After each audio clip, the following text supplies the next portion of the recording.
जय श्री राम दोस्तों। इस चैनल पर हम क्लास 9, 10, 11, 12 का एंटायर मैथ्स को कवर करेंगे और कुछ इंटरेस्टिंग फैक्ट भी हम देखेंगे। तो चलो फिर हम लोग स्टार्ट करते हैं। क्लास 9 का फर्स्ट चैप्टर है नंबर सिस्टम, उसको हम देखते हैं, डिटेल में पढ़ते हैं क्या है नंबर सिस्टम। ठीक है, तो नंबर सिस्टम की अगर हम लोग बात करें, देखो नाम से ही पता है नंबर सिस्टम है ना। हम इसके नंबर्स के बारे में हम पढ़ेंगे, नंबर्स के सिस्टम्स के बारे में पढ़ेंगे कि नंबर क्या क्या होते हैं, उसके अंदर क्या क्या हम ऑपरेट करते हैं, सारी चीज़ें वो हम लोग कवर करने वाले हैं।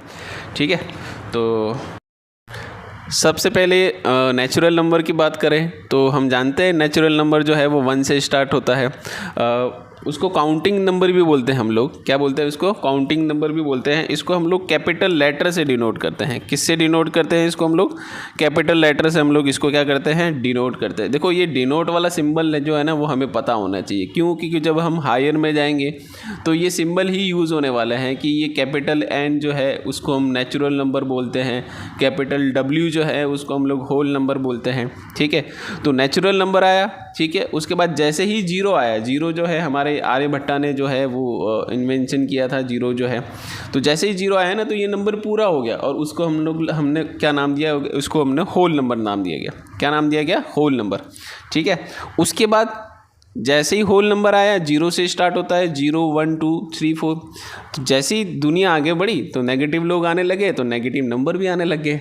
ठीक है, तो नेगेटिव नंबर आए तो जीरो, फिर इस साइड में अगर लेफ्ट हैंड साइड में देखें तो -1, -2, -3, इस तरीके से नंबर्स भी आने लगे और उन नंबर को नाम दिया गया इंटीजर्स।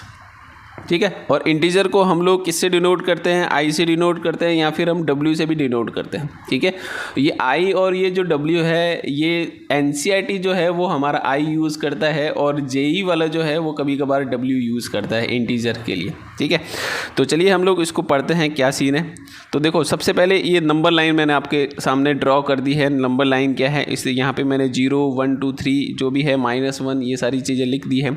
ठीक है, तो सबसे पहले पॉजिटिव इंटीजर और नॉन नेगेटिव इंटीजर की बात करें। देखो नाम को पकड़ो, नाम में ही सब कुछ रखा हुआ है। पॉजिटिव इंटीजर और नॉन नेगेटिव इंटीजर, आपको लग रहा है कि ये दोनों बात सेम है ना, बट दोनों बात सेम नहीं है। क्यों नहीं है? क्योंकि पॉजिटिव इंटीजर की बात करें ना तो वो 1 से स्टार्ट होगा, और अगर नॉन नेगेटिव इंटीजर की बात करते हैं ना तो वो 0 भी उसके अंदर स्टार्ट हो जाता है, क्योंकि 0 जो है वो पॉजिटिव में भी और नेगेटिव में भी इंक्लूड होता है ना। 0 का जो साइन है ना तो पॉजिटिव है ना ही नेगेटिव है, वो बेचारा नल्ला है। क्या है? नल्ला है। क्लियर है? तो इसी तरीके से नेगेटिव इंटीजर है ना, नेगेटिव इंटीजर की बात करें या non positive integer, negative integer कहाँ से स्टार्ट होगा? -1, -2, -3, ये सारी चीज़ें। और नॉन पॉजिटिव इंटीजर कहाँ से स्टार्ट होगा? 0 से स्टार्ट होगा। ठीक है, यही कंफ्यूजन रहता है बच्चों को कि पॉजिटिव इंटीजर और नॉन नेगेटिव इंटीजर तो सेम है। पॉजिटिव नॉन नेगेटिव का मतलब हो गया कि वो पॉजिटिव होगा, नहीं, ऐसा नहीं है। क्योंकि पॉजिटिव के अंदर सिर्फ पॉजिटिव नंबर्स आएंगे और नॉन नेगेटिव की बात करें ना तो उसके अंदर 0 भी इंक्लूड हो गया। ठीक है, ये शायद मेरे हिसाब से आपका डाउट क्लियर हो चुका होगा। ठीक है, अगर आपको फिर भी डाउट है तो आप कमेंट सेक्शन में लिख के बता सकते हैं कि क्या डाउट है।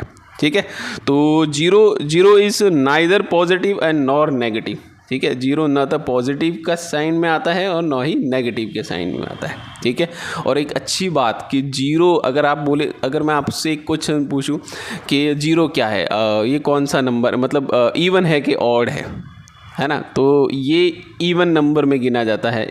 0 जो है वो इवन नंबर के अंदर गिना जाता है। ठीक है, तो इंटीजर्स हमने कर लिया। फिर इंटीजर के बाद जो आता है वो है रैशनल नंबर। क्या आता है? रैशनल नंबर आता है। क्या आता है? Rational number. रैशनल नंबर आपने 8 क्लास में पढ़ा होगा कि रैशनल नंबर क्या होता है।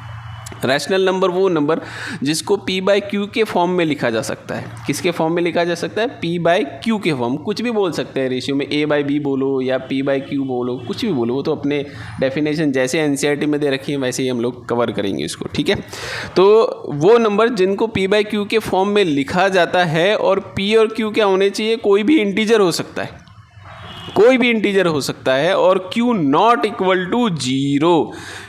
क्यू जो है ना वो कभी भी जीरो नहीं होना चाहिए। क्यों नहीं होना चाहिए? जैसे कि एग्जांपल ले लेते हैं हम लोग, -1/2 ये एक रैशनल नंबर है, ठीक है। 2, अब आप देख रहे हैं कि इसमें तो नीचे कुछ है नहीं, बट नीचे कुछ नहीं है इसका मतलब 1 तो है, तो ये p/q के फॉर्मेट में तो है, दे रखा है p/q के फॉर्मेट में। और अगर मैं 2/0 लिखूँ, क्या लिखूँ? 2/0 लिखूँ, तो ये जो नंबर है ना, नीचे अगर 0 आ जाता है ना मैथ्स में, एंटायर मैथ्स में अगर नीचे 0 आ जाता है ना, तो नीचे 0 का मतलब है कि वो नॉट डिफाइंड है।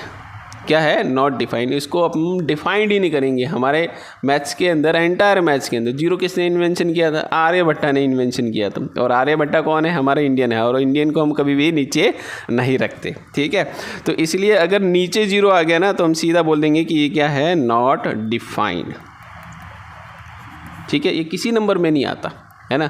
और टोटल 7 इनडिटरमिनेट फॉर्म होती है मैथ्स के अंदर, टोटल 7 इनडिटरमिनेट फॉर्म होती है, जो कि हम 11 क्लास में कवर करेंगे। उसको लिमिट एंड डेरिवेटिव में बहुत अच्छे से कवर करेंगे, ठीक है। कंटिन्यू देखते रहना लेक्चर को, और लाइक एंड सब्सक्राइब भी कर लेना, ठीक है। ये मेरा नया चैनल है, तो लाइक करो, शेयर करो और सब्सक्राइब करो, क्लियर, ठीक है। तो चलिए हम लोग स्टार्ट करते हैं फिर नेक्स्ट। रैशनल नंबर जो p/q के फॉर्म में लिखा जाता है, और q नॉट इक्वल टू 0। ये शायद आपको बात क्लियर हो चुकी होगी, q नॉट इक्वल टू 0 क्यों? अगर 0 हो गया तो वो नंबर जो है वो नॉट डिफाइंड में गिना जाएगा, क्लियर, ठीक है। फिर इक्विवेलेंट रिलेशन। इक्विवेलेंट रिलेशन देखो, इक्विवेलेंट मतलब इक्वल जैसे दिखने वाले ना, इक्विवेलेंट। जैसे कि मैंने बोला 1/2, ठीक है। फिर बोला मैंने 5/10, ठीक है। फिर बोला मैंने 6/12। अगर मैं इनके रेशियो की बात करूँ ना, तो ये भी 1/2 है। 5/10 का मतलब अगर आप इसको सिंप्लीफाई करेंगे तो ये भी 1/2 है, और 6/12 को भी अगर आप सिंप्लीफाई करेंगे तो ये भी 1/2 है। तो ऐसे रैशनल नंबर को बोला जाता है इक्विवेलेंट। क्या बोला जाता है? इक्विवेलेंट रिलेशन बोला जाता है। डन है, क्लियर है, ठीक है। चलिए अब इम्पॉर्टेंट बात, रैशनल नंबर को डेसिमल के फॉर्म में 2 पार्ट में डिवाइड किया गया है ना। पहला है टर्मिनेटिंग और दूसरा है नॉन टर्मिनेटिंग बट रिपीटिंग, है ना। देखो नाम, मैंने बोला ना, नाम हमेशा चीख के बोलता है। क्या बोलता है? टर्मिनेटिंग मतलब डेसिमल, कुछ डेसिमल के बाद वो अगर ख़त्म हो जाए ना, तो उसको बोला जाता है टर्मिनेटिंग नेचर का। जैसे कि मैंने बोला 1/2 को आप क्या लिख सकते हैं अगर डेसिमल में कन्वर्ट करें तो 0.5। क्या लिख सकते हैं इसको? 0.5। या फिर और भी बहुत सारे नंबर है, 0.256, ठीक है। ये ख़त्म हो गया डेसिमल, 3 डेसिमल के 3 नंबर आए, उसके बाद क्या हो गया? ख़त्म हो गया। तो ऐसे नंबर को हम टर्मिनेटिंग नेचर क्या बोलते हैं? किसका बोलते हैं? टर्मिनेटिंग नेचर का, ठीक है। और दूसरा क्या है? Non terminating but repeating. Non terminating मतलब वो टर्मिनेट नहीं हो रहा है बट वो रिपीट हो रहा है। नॉन टर्मिनेटिंग बट रिपीटिंग, ये भी रैशनल नंबर में गिना जाता है। जैसे कि 0.11111 इस तरीके से लिखा जा सकता है। इसको इन शॉर्ट आप 0.1 बार भी लिख सकते हैं। क्या लिख सकते हैं? जो रिपीटेशन होता है ना, उसके ऊपर आप क्या लगा दो? बार लगा दो, ठीक है। 0.25 बार, ठीक है। तो ये भी एक रैशनल नंबर ही है। इसको हम देखेंगे कि इसको p/q के फॉर्म में कैसे लिखते हैं, वो भी हम लोग कवर करेंगे। अभी तो हम छोटे छोटे पार्ट देख रहे हैं कि जो नंबर सिस्टम है वो क्या चीज़ है, ठीक है। तो ये चीज़ पता चलिए आपको कि रैशनल नंबर जो है उसको डेसिमल में भी 2 नाम है इसके, जिसको बोला जाता है, फर्स्ट है टर्मिनेटिंग और दूसरा है non terminating but repeating. Non terminating but repeating, clear है आपको? ठीक है, चलिए फिर स्टार्ट करते हैं। उसके बाद रैशनल नंबर के बाद आता है इरेशनल नंबर। देखो कुछ नोट्स मैंने लिखे हुए हैं, ये नोट्स मैंने इसलिए लिखे हैं कि डेफिनेशन है तो इनको टाइम वेस्ट नहीं करना, हम समझने पे ज़्यादा फोकस करते हैं, थ्योरी पे ज़्यादा फोकस नहीं करेंगे हम लोग, ठीक है। थ्योरी तो आपकी बुक में भी लिखी हुई होगी, ठीक है, तो हम लोग समझते हैं। रैशनल नंबर देखो, रैशनल नंबर था उसको हम किससे डिनोट करते हैं? क्यू से डिनोट करते हैं। किससे डिनोट करते हैं इसको? क्यू से डिनोट करते हैं। और उसके बाद आता है रैशनल, अगर नहीं है तो उसके बाद आएगा इररेशनल नंबर। और इररेशनल नंबर को या तो हम क्यू डैश से लिखते हैं, या फिर क्यू बार से लिखते हैं, या फिर क्यू के ऊपर ऐसे सी करके लिखेंगे। ये तीनों सिंबल है। वैसे एनसीईआरटी में या तो क्यू बार लिखा हुआ है या क्यू डैश लिखा हुआ है, क्यू सी नहीं लिखा हुआ है। तो ये सारे सिंबल आपको पता होने चाहिए। डन है, ठीक है। तो इर्रेशनल नंबर वो नंबर जिसको पी बाई क्यू के फॉर्म में नहीं लिखते, है ना। रैशनल नंबर जिसको पी बाई क्यू के फॉर्म में लिखते हैं उसको रैशनल बोलते हैं, जिसको पी बाई क्यू के फॉर्म में नहीं लिखते हैं उसको इर्रेशनल नंबर बोलते हैं। जैसे कि एग्जांपल मैंने बोल दिया √2, है ना। क्या बोला? √2, √3। ये जो भी रूट वाले हैं ना, √4 नहीं होगा क्योंकि √4 की वैल्यू तो 2 होती है ना, तो ये तो रैशनल नंबर में गिना जाएगा। तो ये रैशनल नंबर में गिना जाएगा √5, ठीक है। फिर उसके बाद आता है पाई। पाई एक इर्रेशनल नंबर है। पाई एक क्या है? Irrational number. देखो डेसिमल में हमने रैशनल नंबर में सीखा था कि 2 पार्ट में डिवाइड थे, टर्मिनेटिंग और non terminating but repeating. Irrational number में भी है, इसको भी हम डेसिमल में लिखते हैं, ठीक है। उसको बोला जाता है नॉन टर्मिनेटिंग और नॉन रिपीटिंग। मतलब न तो कभी टर्मिनेट हो रहा है और ना ही कभी रिपीटेड हो रहा है। तो इसलिए पाई जो है ना, पाई की जो वैल्यू होती है वो 3.1415 समथिंग ऐसे चलती जाती है, बट वो कभी टर्मिनेट नहीं होगी और कभी रिपीट भी नहीं होगी, है ना। कभी टर्मिनेट भी नहीं होगी और कभी रिपीट भी नहीं होगी, ठीक है। उसके बाद आता है ई को बोला जाता है इलूर नंबर। कोई भी उच्चारण हो सकता है, आपकी इच्छा से आप इसको बोल सकते हैं। इलूर नंबर बोलते हैं, ठीक है। जब आप हायर में जाएंगे तो ई ज़्यादा यूज़ होगा। 11th में कैलकुलस में ज़्यादा यूज़ होगा ई, अगर आप देखेंगे तो, ठीक है।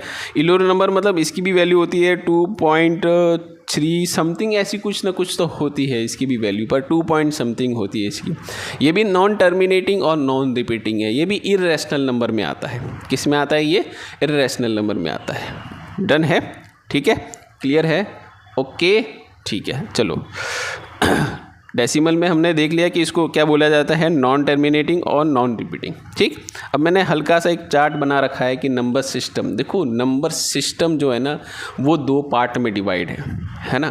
पहला है रियल नंबर और दूसरा है इमेजनरी। अगर कोई नंबर रियल है तो इमेजनरी भी तो होगा, ठीक है। तो इमेजनरी नंबर जो है ना वो हम लोग 11th क्लास में कवर करेंगे, जिसको हम लोग Z से या फिर C से कॉम्प्लेक्स नंबर। इमेजनरी नंबर कौन से? जैसे कि रूट के अंदर नेगेटिव क्वांटिटी आ गई ना, रूट के अंदर सपोज अगर -2 आ गया, क्या आ गया?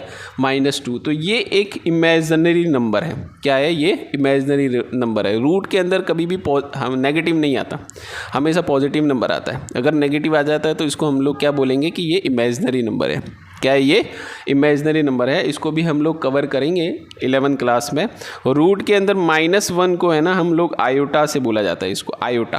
क्या बोला जाता है? इसको आयोटा। ये कवर करेंगे। इसको अभी मैंने सिर्फ ऊपर बताया है आपको कि क्या है। तो नंबर सिस्टम के 2 पार्ट हैं, पहला है रियल नंबर और दूसरा है इमेजनरी नंबर, ठीक है। फिर रियल नंबर जो है हम लोग 10th क्लास में पढ़ेंगे, ठीक है। वही सेम चीज़ है बट थोड़ा सा एक्सटेंशन वर्जन है, ठीक है। तो रियल नंबर, फिर रियल नंबर के 2 पार्ट, रैशनल और इर्रेशनल, है ना। रैशनल अभी मैंने बता दिया है और इर्रेशनल भी बता दिया, ठीक है। और रैशनल नंबर के भी 3 पार्ट हैं, 3 बोल सकते हैं या 4 बोल सकते हैं। तो सबसे पहले हमने नेचुरल नंबर पढ़ा, फिर उसके बाद हमने होल नंबर पढ़ा, फिर उसके बाद हमने इंटीजर पढ़ा, ठीक है। और फ्रैक्शन वाले नंबर भी आते हैं इसके अंदर। तो वही सारी चीज़ें मैंने यहाँ पे शॉर्ट नोट में बना के रखी हुई है कि नंबर सिस्टम जो है वो 2 पार्ट में डिवाइड है। पहला है रियल, है ना। रियल नंबर को डिनोट किया जाता है कैपिटल R से। किससे डिनोट किया जाता है? इसको कैपिटल R से डिनोट किया जाता है, ठीक है, क्लियर है। तो ये चीज़ पता होनी चाहिए। रैशनल नंबर को Q से डिनोट किया जाता है। किससे? Q से। उसको R से डिनोट नहीं किया जाता है। बहुत सारे बच्चे कंफ्यूजन रहते हैं, ठीक है। तो ये चीज़ें ध्यान रखनी है, ओके। तो नंबर सिस्टम हमने पढ़ लिया कि उसके अंदर नंबर क्या क्या आते हैं, वो सारी चीज़ें। अब